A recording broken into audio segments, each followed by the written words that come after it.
갈라디아서에서 강조되는 것은 하나님의 은혜요, 그리스도의 은혜입니다. 우리가 하나님의 은혜로 부르심을 받았다는 것이지요. 우리가 하나님의 은혜로 구원을 받았다는 것입니다.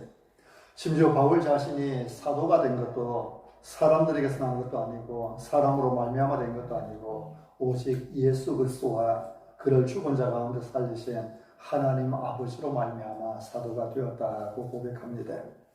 그를 사도로 세운 그의 사도직이 사람이 세운 것이 아니라 하나님께서 세우신 직분이라는 것이죠.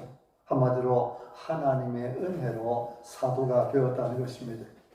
하나님의 은혜는 예수 그리스도를 믿는 믿음을 통해서 옵니다. 그래서 갈라디아서에서 바울은 우리가 오직 예수 그리스도를 믿음으로 말미암아 의롭게 되었다고 가르칩니다. 또 우리가 말씀을 듣고 믿음으로 성령을 받는다고 가르칩니다. 우리가 성령을 주시고 우리 가운데서 능력을 행하시는 하나님의 일이 믿음에서 온다는 것입니다. 우리는 믿음으로 아브라함의 복을 함께 받는 자가 되었고 믿음으로 천국의 유업을 이을 자가 되었습니다. 갈라디아서의 마지막 절은 형제들아 우리 주 예수 그리스도의 은혜가 너희 심령에 있을지어다. 아멘. 그렇게 축도함으로 끝을 맺습니다. 우리 주 예수 그리스도의 은혜가 너희 심령에 있을지어다. 그래서 갈라디아서는 처음부터 마지막까지 은혜를 강조하고 있습니다. 갈라디아서가 이렇게 은혜와 믿음을 강조하는 데는 이유가 있습니다. 2절에 보면 갈라디아서는 바울이 갈라디아 지역에 있는 여러 교회들에게 보내는 편지라고 했는데 바로 사도행전 13장, 14장에 나오는 지역들입니다. 비시디아, 안디옥, 이고니온, 루스드라, 더베, 갈라디아의 남부지방에 있는 네 도시지요. 갈라디아 지역에 있는 이 교회들은 바울이 매를 맞기도 하고 돌에 맞기도 하고 죽을 위험을 무릅쓰고 가서 전도해서 세운 그런 교회들입니다. 그래서 어떤 지역 루스드라 같은 곳에서는 바울을 돌로 쳐서 죽은 줄 알고 밖에 내다 버렸는데 바울이 다시 깨어나서 더베로 가서 복음을 전하는 그런 일들이 있었죠. 이렇게 복음을 전해서 세우는 교회입니다. 근데 이런 교회들에게 거짓 선생들이 와서 잘못된 교훈을 가르쳤습니다. 사람이 구원을 받으려면 예수님도 믿어야 하지만 할례도 받아야 된다 이렇게 가르쳤습니다. 할례도 받아야 한다. 이것은 심각한 문제를 가진 가르침이었습니다.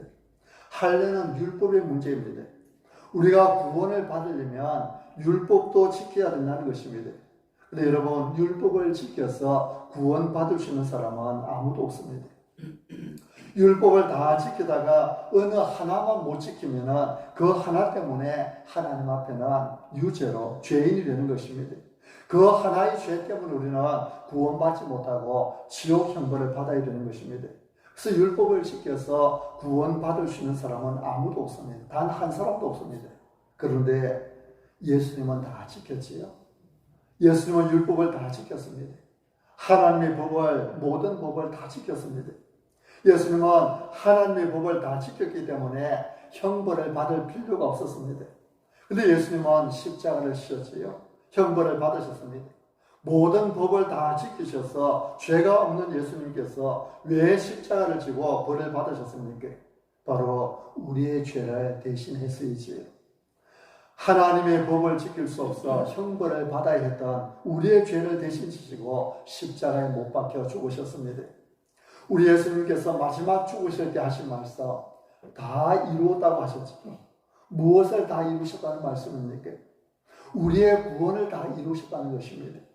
우리의 죄값을 다 담당하시고 구원을 온전히 이루셨다는 것입니다. 그래서 우리는 예수 그리스도의 십자가의 은혜로 구원을 받습니다. 예수 그리스도를 믿음으로 구원을 받습니다. 할례를 받아서 구원받는 것이 아니라 예수님을 믿기만 하면 예수님의 그 의가 내 의가 되어서 우리는 구원받는 것입니다. 그런데 갈라디아 여러 교회들의 믿음만으로는 안 된다. 할례도 받아야 된다. 믿음만 가지고는 안 된다. 율법도 지켜야 된다고 가르치는 거짓 선생들이 나타난 것입니다.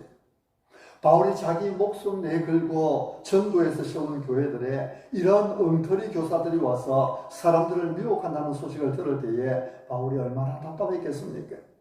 게다가 이런 엉터리 같은 가르침에 갈라디아 교인들이 너무나 쉽게 속아 넘어간다는 소식을 들었을 때에 바울이 얼마나 속이 상했겠습니까?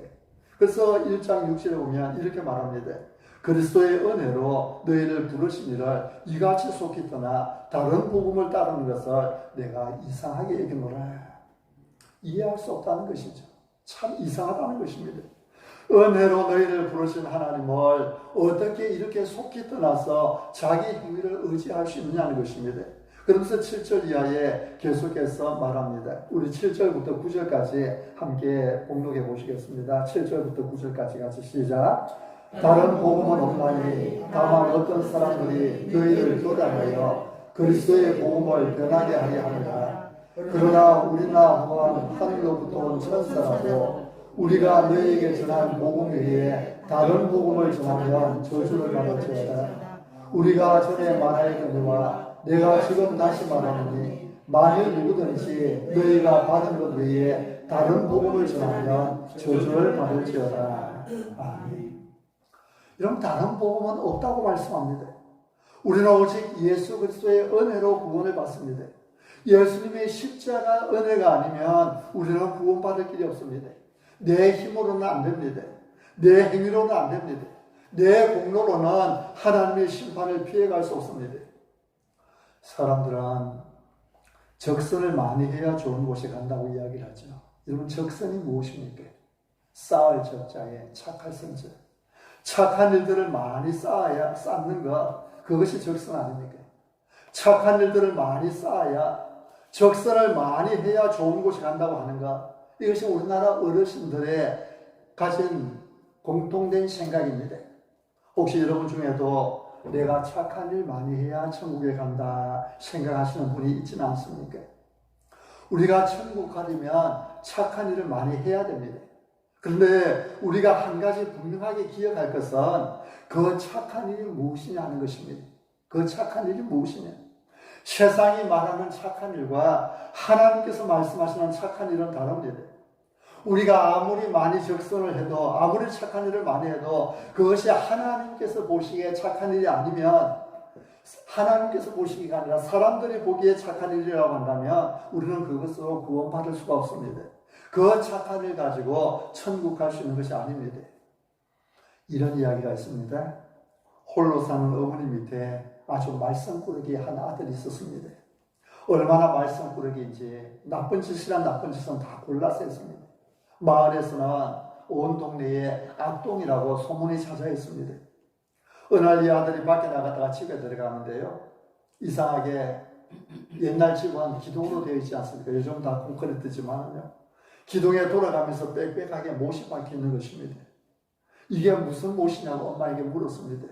네가 나쁜 짓 하나 할 때마다 내가 거기에 기둥에다 못을 하나씩 박았단다. 이 아이가 깜짝 놀랐습니다. 내가 이렇게 나쁜 짓을 많이 했는가 충격을 받았습니다. 그래서 엄마에게 이야기를 합니다. 엄마, 내가 앞으로 착한 일만 할 테니까 착한 일 하나 할 때마다 못 하나씩 빼달라고 이야기를 합니다. 드디어 하나도 남기지 않고 못을 다 뺐습니다. 여러분, 착한 일을 많이 해서 못을 다 뺐다고 그 기둥이 온전해졌을까요?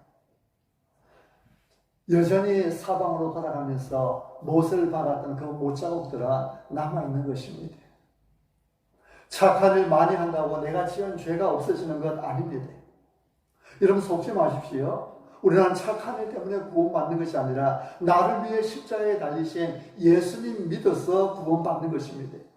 예수님 때문에 우리는 천국에 가는 것입니다. 하나님께서 보시기에 가장 착한 일은 바로 예수님을 믿는 것입니다. 반대로 하나님 앞에 가장 큰 죄는 예수님을 믿지 않는 것입니다. 우리가 수요일날 골로새서를 공부하면서 나왔던 말씀처럼 하나님께서 우리를 지으신 목적이 그를 위하여, 예수님을 위하여 지으셨다는 것입니다. 예수님을 믿는 것이 하나님께서 우리에게 원하는 가장 큰 일이라는 것이죠. 그리고 하나님께서 예수님을 구원의 길로, 구원의 자리로 예수님을 우리에게 보여주셨습니다. 예수님을 믿지 않는 것은 하나님의 창조 목적에도 어긋날 뿐만 아니라 하나님께서 제시하신 구원의 길을 내 스스로 차버리는 것입니다. 거부하는 것입니다. 그러니 가장 큰 죄는 예수님 안 믿는 것입니다. 우리가 구원받고 천국 가기 위해서는 예수님 믿는 것 외에는 다른 길이 없습니다. 예수님을 믿는 것 외에는 다른 방법이 없습니다. 구원받기 위해서는 예수님만 믿으면 됩니다. 여기에 다른 것을 더 보탤 필요도 없지요. 오직 예수님, 오직 예수님뿐입니다. 그런데 갈라디아 교회 교인들은 어리석게도 속고 말았습니다. 거짓 선생들의 엉터리 가르침에 걸려들고 말았습니다. 할례 받아야 구원받는 줄 알았지요. 착한 일을 많이 해야 구원받는 줄 알았습니다. 이렇게 쉽게 하나님의 은혜를 떠나 엉터리 가르침에 속는 성도들을 바라보면서 바울의 가슴이 여러분 천불이 나지 않았겠습니까? 이렇게 쉽게 하나님의 은혜를 떠나는 이 사람들을 어떻게 이해할 수 있겠습니까? 그래서 말합니다. 그리스도의 은혜로 너희를 부르시니라. 이같이 속히 떠나 다른 복음을 따르는 것을 내가 이상하게 여기노라. 내가 이상하게 여기노라. 3장에 가서는 우리 한 장 뒤로 넘겨서 3장 한번 볼까요? 3장 1절을 같이 한번 읽어보겠습니다. 3장 1절 같이 시작. 어리석도다 갈라디아 사람들아, 예수 그리스도께서 십자가에 못 박히신 것이 너희 눈앞에 밝게 보이거늘 누가 너희를 깨닫냐. 어리석도다 갈라디아 사람들아, 예수님께서 십자가에 못 박히신 것이 눈앞에 밝게 보이는데 누가 너희를 깨닫냐. 3절도 한번 읽어보겠습니다. 3절 같이 시작. 너희가 이같이 어리석으냐. 성령으로 십자가에 따라 이제는 육체로 마치겠느냐. 여러분, 이런 어리석은 사람들을 다시 바로 세우기 위해서 바울은 이들에게 계속해서 은혜를 강조하는 것입니다. 믿음을 강조하는 것입니다. 우리는 오직 은혜로 부르심을 받았다. 우리는 오직 은혜로, 오직 믿음으로 의롭게 되었다. 우리는 오직 믿음으로 구원을 받았고 믿음으로 성령을 받았다. 이 은혜가 너희 심령에 있기를 바란다. 강조하는 것이지요. 여러분, 이제 오늘 본문 말씀을 다시 보십시오. 우리 4절 5절을 한 번 더 같이 읽으시겠습니다. 같이 시작.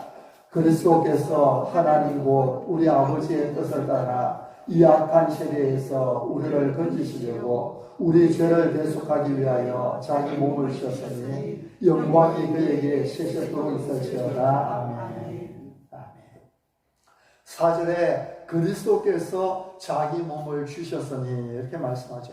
그리스도께서 자기 몸을 주셨으니, 예수님께서 자기 몸을 주셨습니다. 무슨 말씀입니까? 예수님께서 고난을 받으셨다는 말씀입니다. 예수님께서 십자가에 달리셨다는 말씀입니다. 예수님께서 자기 몸을 십자가에 내어 주셨습니다. 여러분, 예수님께서 왜 고난을 받으셔야 했습니까? 왜 예수님께서 사람들에게 그렇게 무기력하게 끌려가셔야 했습니까? 예수님은 온 우주를 만드신 창조주 하나님이십니다. 아무도 고칠 수 없다던 나병도 고치시는 예수님이십니다. 물 위를 걸으시는 예수님이십니다. 바람아 잠잠하라, 파도야 멈추어라, 바람과 파도도 꾸짖으시는 예수님입니다. 죽은 자도 살리시는 예수님입니다. 나사로야 나오느라 부르실 때에 죽은 지 4일이나 된 나사로가 무덤에서 수위로 몸을 다 둥둥 감은 채로 무덤에서 살아나왔습니다. 우리 주님은 전능하신 하나님이십니다. 12군단 더 되는 천사를 동원해서 로마의 군인들을 물리칠 수 있는 능력이 있는 주님이십니다. 그런데도 예수님은 사람들에게 끌려가셨습니다. 채찍에 맞으며 골고다 언덕을 오르셨습니다. 십자가에 못 박혀 죽으셨습니다. 여러분, 예수님께서 왜 그러셨습니까? 능력이 없는 것도 아니고 힘이 없는 것도 아니고 전능하신 하나님께서 왜 사람들에게 무리하게 끌려가서 채찍에 맞고 십자가를 지셔야 했습니까? 능력 많으신 주님께서 왜 자기 몸을 죽는 데에다 내어주셨습니까? 바로 우리 죄를 대속하기 위해서이지요. 4절에 우리의 죄를 대속하기 위하여 자기 몸을 주셨으니, 자기 몸을 우리 죄를 위한 대속물로 주시기 위해서입니다. 예수님은 우리 죄를 대속하기 위하여 자기 몸을 내어주셨습니다. 우리의 죄값을 대신 받으시기 위하여 자기 몸을 주신 것입니다. 이사야서 53장 5절에 그가 찔림은 우리의 허물 때문이요 그가 상함은 우리의 죄악 때문이라. 그가 찔리지 않고는 우리는 우리의 허물을 내가 짊어지고 가야 했습니다. 우리의 죄악을 내가 짊어지고 그 죄에 대한 심판을 받아야 했습니다. 그가 징계를 받음으로 내 징계를 해결해 주셨습니다. 그가 징계를 받지 않으셨으면 우리는 가서 내 징계를 내가 받아야 했습니다. 그가 채찍에 맞음으로 우리는 나음을 받아도다. 그가 채찍에 맞아 우리를 낫게 하지 않고는 우리는 병들어 죽어야 했지요. 우리는 다 양 같아서 그릇 행하여 각기 제 길로 갔거늘 여호와께서는 우리 모두의 죄악을 그에게 담당시키셨도다. 하나님께서 우리 모두의 죄악을 그에게 완벽하게 담당시키셔서 죄값을 짊어지고 십자가에 피 흘려 죽는 그 순간에 우리는 자유의 몸이 되었습니다. 죄와 허물에서 자유입니다. 온갖 저주에서 자유입니다. 여러분, 하나님의 이 사랑을 아시기 바랍니다. 이 사랑에 감사하며 사시기 바랍니다. 이 사랑에 감격하여 사시기 바랍니다. 예수님은 우리 죄를 위하여 자기 몸을 대속물로 주셨습니다. 내 대신 징계를 받으시고 내 대신 채찍에 맞으셨습니다. 예수님께서 우리 죄를 대신하여 그 존귀하신 몸에 침뱉음을 당하셨습니다. 우리 죄를 대신하여 뺨을 맞으셨습니다. 우리 죄를 대신하여 머리에 가시관을 쓰시고 손에 갈대지팡이를 잡으셨습니다. 우리 죄를 대신하여 수치를 당하시고 조롱을 당하셨습니다. 우리 죄를 대신하여 십자가를 지고 골고다 언덕을 오르셨고 우리 죄를 대신하여 손과 발목에 못 박히셨습니다. 우리 죄를 대신하여 십자가 위에서 타는 목마름 참아내셨고 우리 죄를 대신하여 옆구리에 창을 찔리셨고 우리 죄를 대신하여 물과 피를 다 쏟으셨습니다. 예수님께서 왜 이런 고난의 길을 가셨습니까? 창조주 하나님이십니다. 전능하신 하나님이십니다. 12사단이 아니라 12군단 더 되는 천사들을 동원하실 수 있는 분이십니다. 그런데도 그 힘과 능력을 사용하지 않으시고 묵묵히 십자가의 길을 걸어가셨습니다. 여러분, 왜 그랬을까요? 우리 죄를 대속하기 위하여. 예수님은 우리 죄를 대속하기 위하여 십자가의 그 고난의 길을 묵묵히 인내하며 걸어가셨습니다. 여러분, 이 사랑을 아시겠습니까? 이 은혜를 아시겠습니까? 로마서 5장 8절에 우리가 아직 죄인 되었을 때에 그리스도께서 우리를 위하여 죽으심으로 하나님께서 우리에 대한 자기의 사랑을 확정하시느니라. 예수님의 죽으심은 우리를 향한 하나님의 사랑의 확증입니다. 여러분, 아직도 하나님의 사랑을 알지 못하십니까? 예수님을 바라보십시오. 하나님께서 여러분을 얼마나 사랑하시는지 아직도 깨닫지 못하십니까? 십자가에 달리신 예수님을 바라보십시오. 그리스도께서 우리를 위하여 죽으심으로 하나님께서 우리에 대한 자기의 사랑을 확증하셨느니라. 예수님의 죽으심은 우리를 향한 하나님의 사랑의 확증입니다. 하나님은 예수님의 십자가를 통해서 우리를 향한 하나님의 사랑을 확실하게 전개해주고 계신 것입니다.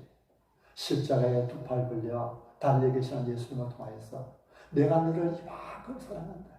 두 팔 벌려 우리에게 말씀하고 계시는 것입니다. 예수님은 우리를 구원하기 위하여 십자가의 길을 포기하지 않으셨습니다. 우리의 죄를 해결하기 위하여 징계받기를 포기하지 않으셨습니다. 우리의 저주를 대신 담당하시고 기꺼이 채찍에 맞으셨습니다. 우리의 사망을 해결하고 지옥의 고통에서 우리를 건지시기 위하여서 우리에게 예수 그리스도의 그 생명을 주시기 위하여 십자가의 고통을 포기하지 않으셨습니다.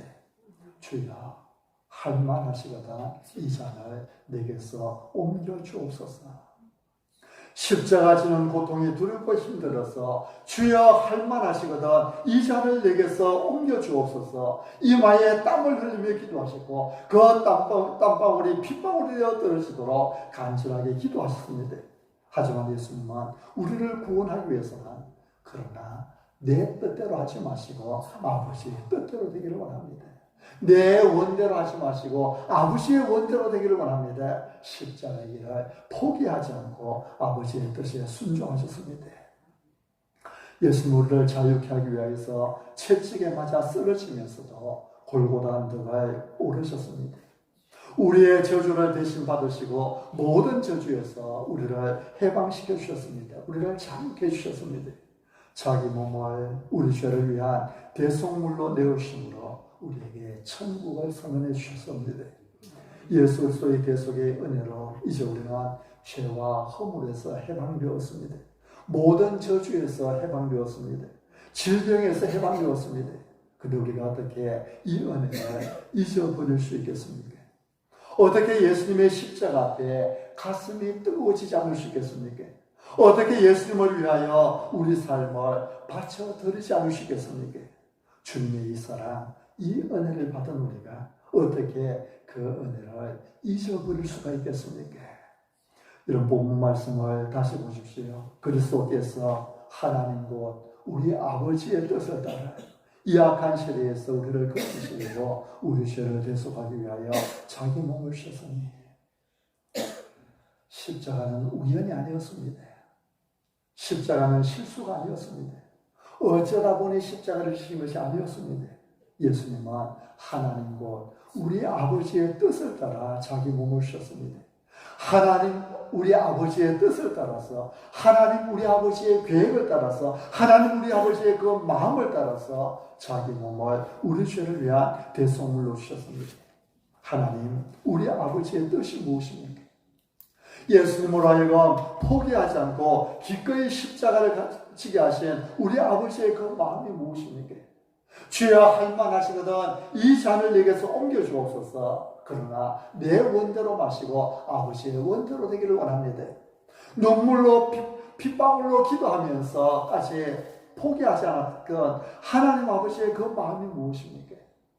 이 악한 시대에서 우리를 건지시려고, 이 악한 세대에서 우리를 건지시려고 하나님 아버지의 마음은 이 악한 세대에서 우리를 건지시는 것입니다. 이 악한 세대에서 우리를 구원하시는 것입니다. 이 악한 세대, 마귀의 권세에서, 악한 영의 권세에서 우리를 건지시는 것이 하나님 아버지의 마음입니다. 지옥 형벌에서 우리를 건지시는 것이 우리 하나님 아버지의 뜻입니다. 모든 저주에서 우리를 자유케 하는 것이 하나님 아버지의 목적입니다. 사랑하는 성도 여러분, 하나님 아버지의 이 마음을 아시기 바랍니다. 이 악한 시대에서 우리를 건지시기 원하시나 하나님 아버지의 이 마음을 아시기 바랍니다. 모든 저주와 마귀의 권세에서 우리를 자유케 하기 원하시나 하나님 아버지의 이 마음을 아시기 바랍니다. 예수 그리스도께서 십자가에 못 박혀 죽으심으로 우리는 이 악한 시대에서 건짐을 받았습니다. 예수님께서 자기 몸을 우리를 위한 대속물로 내어주심으로 우리는 모든 저주와 심판에서 구원을 받았습니다. 여러분 아직도 여러분에게 악한 일들이 남아있습니까? 여러분의 마음속에 악한 생각과 유혹들이 여러분을 충동질하고 있습니까? 여러분의 가정에 악한 일들, 달갑지 않은 일들이 일어나고 있습니까? 이 악한 세대에서 우리를 건지시기 위하여 자기 몸을 대속물로 내오신 예수님을 붙드시기 바랍니다.